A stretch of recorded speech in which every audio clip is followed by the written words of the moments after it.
Hello mga kapalangga! So ngayon, magluluto tayo ng tinolang alugbati, munggo, kalabasa at iba pa. So ngayon maglalagay tayo ng tubig sa ating kawali. Sunod ilalagay natin ang ating mga sahog na kamatis, bombay, bawang at saka kalabasa. Pero meron pa yung mga maidadagdag na mga sahog.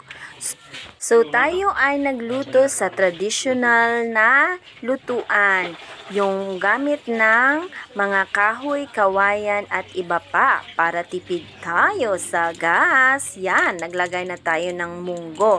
So, naglaga kami ng munggo before hiwain ang mga yan, yung mga iba pang sangkap. So, at saka naglagay din tayo ng dried fish. Ayan, para pinaghalo-halo yan para lalabas yung kanyang lasa. So atin nang haluin ang mga ingredients na nailagay natin. Yan ay kalabasa, kamatis, bawang, bombay, uga or dried fish, ayan, at saka munggo. So pakukuluan natin siya ng mga 3 to 4 minutes para maluto yung ating mga sangkap. Okay na yung munggo natin dahil luto na yan. So ang lalagayin natin siya ng ilang minuto para lalabas yung mga ang katas o yung mga own na taste ng mga gulay natin. Ayan, nilagyan na natin. So, nilagyan na natin siya ng magic sarap para mas malinamnam yung kanyang taste. So, hindi pa siya natin nalagyan ng asin. Later pa natin siya lalagyan para matansya natin para hindi siya aalat kasi may dried fish tayo. So, ayan, laga-laga lang muna at saka lagyan natin ng Knorr cubes. Yan, pampadagdag ng pampalasa sa ating tinola.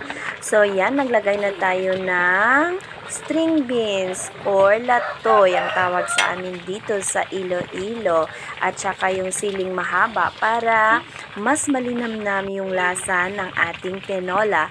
So ang sili na yan, hindi na siya hihiwain. So yan lang para pampadagdag ng lasa. Hindi naman siya maanghang. Pwede siya sa mga bata. So, ayan, paghahalu-haluin na natin ang ating tinola. Ayun, healthy foods, diba? Ayan, kumukulo-kulo na. And sunod, mga pakuluin na natin siya mga 3 minutes. Pwede na yan, 3 to 4 minutes hanggang maluto na ang mga sangkap.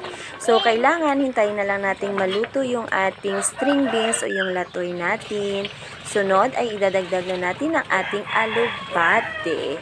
So, kailangan maluto yung kalabasa, yung latoy, or yung string beans bago natin ilalagay yung ating alugbate.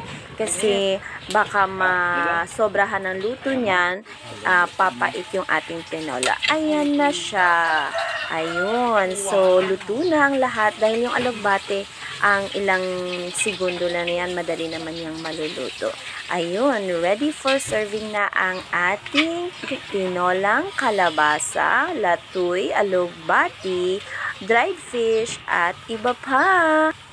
So, huwag kalimutang mag-follow, mag-comment lang sa baba kung ano pang gusto niyong lulutuin. Hanggang sa muli, bye-bye!